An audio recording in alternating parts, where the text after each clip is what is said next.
Look at this one. What is this? We want a Valentine's Day massacre on our hands where lovers are shooting arrows through each other's hearts? I don't think so. Why do you have the threatening symbol? It's scary, isn't it? Really? Again, the indoctrination of religion. Shooting arrows into people's heart. That's what God's minion is doing? How do we allow these people? How do we allow these people to spread this propaganda and then just release them into stores on a day that they're supposed to focus on love? Whew. But this isn't the worst. Oh, no, this isn't the worst. Remove your kids, please. Remove them from. I don't want to show you this, but I have to because I'm protecting you. Of course, I'm helping Congress out protect you. I don't want to frighten anybody.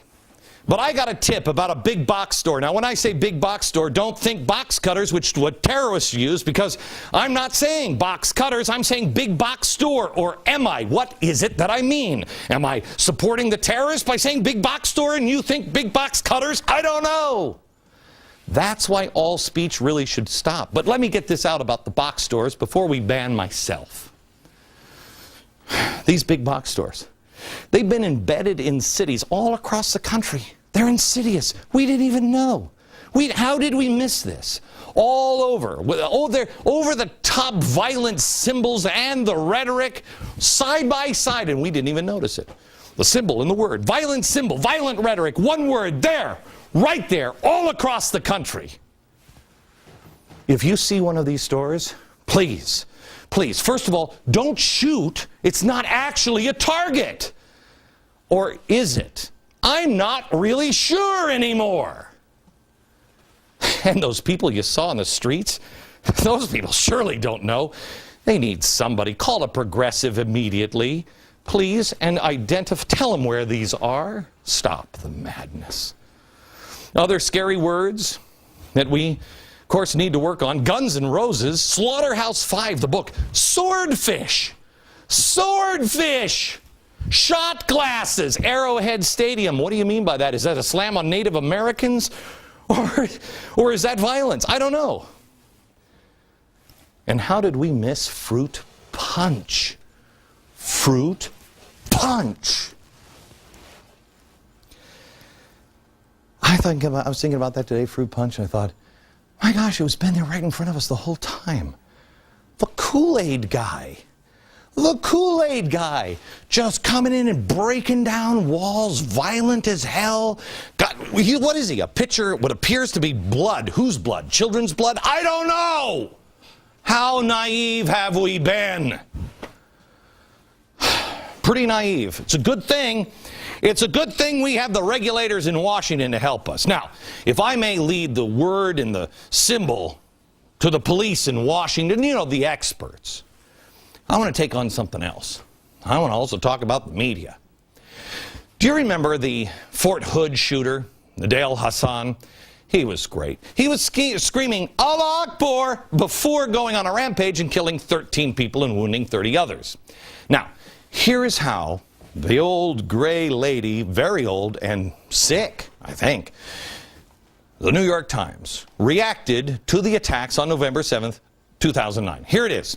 In the aftermath of this unforgivable attack, it would be important to avoid drawing prejudicial, I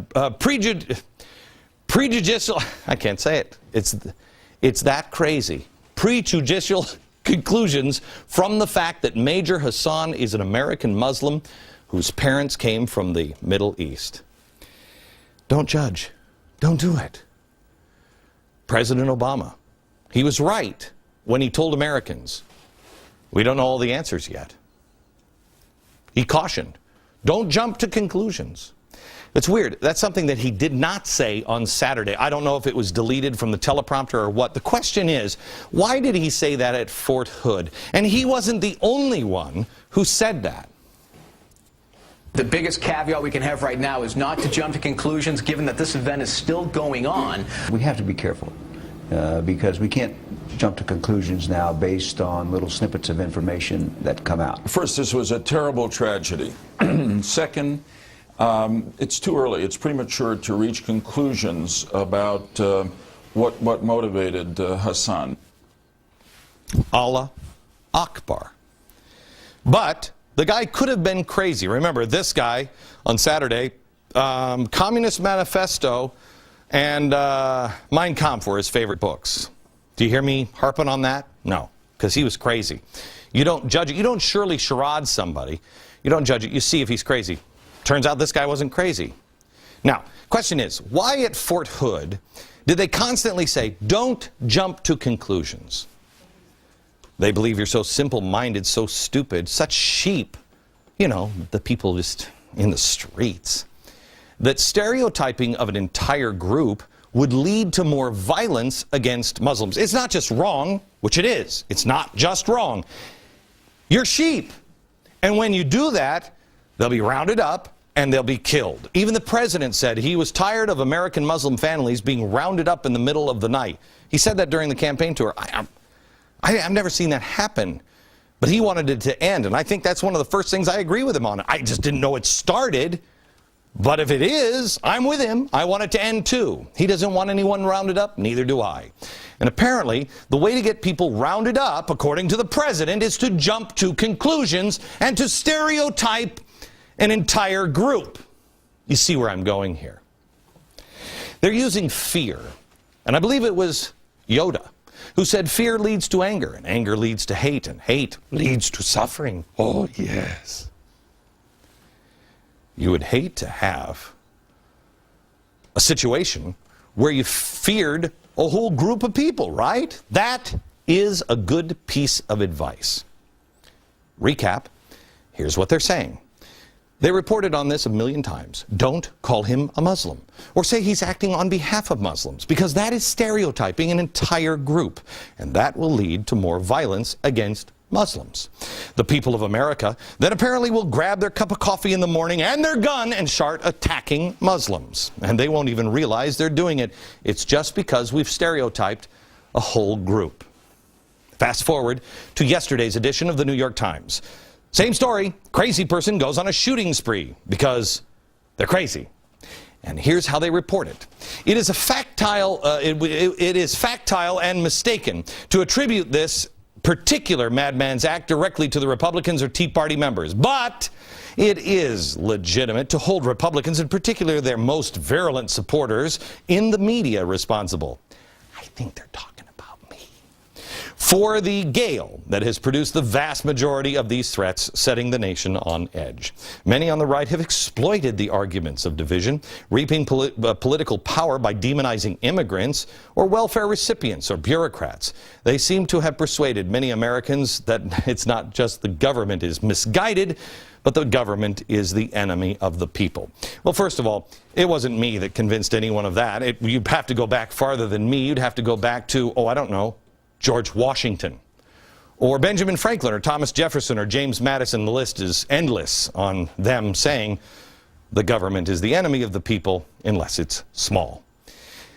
But that leads me to a problem, because apparently you're anti-government. But let's follow this thinking of the New York Times. This shooter was anti-government, which made him on the right, they think.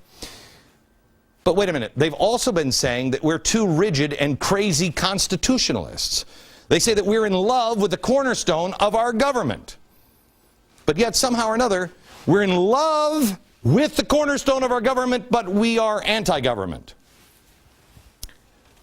Do you see the mental hoops? If you're awake, none of this makes sense. None of it. How many Americans are still asleep? Now, this time, the shooter doesn't have a clear ideology, although his friends call him a dope-smoking leftist. But there's no clear motive here. He's just crazy by all accounts. But it's okay to make this about conservatives and their claim that their viewpoint is posing a danger to America somehow or another. That doesn't seem to make any sense. Oop. This one.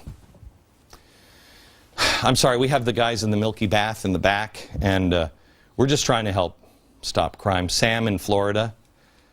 We know what you're thinking. Well, I don't know, but she knows what you're thinking. And the 3 OTB guys in the milk bath.